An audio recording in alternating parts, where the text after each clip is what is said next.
ఒకవైపు శాంతి ఒప్పందాలపై సంతకాలు జరుగుతాయని వార్తలు వస్తున్న నేపథ్యంలో ఇరాన్ మరోసారి దాడి చేసింది. బహ్రెయిన్లో అమెరికా స్థావరాలే లక్ష్యంగా ఇరాన్ దాడి చేసింది. బహ్రెయిన్లోని యుఎస్ రాడార్ సిస్టంపై ఇరాన్ స్ట్రైక్స్ చేసింది.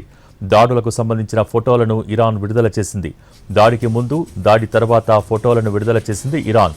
యుఎస్ రాడార్ సిస్టమ్ను నాశనం చేశామని ఇరాన్ ప్రకటించింది.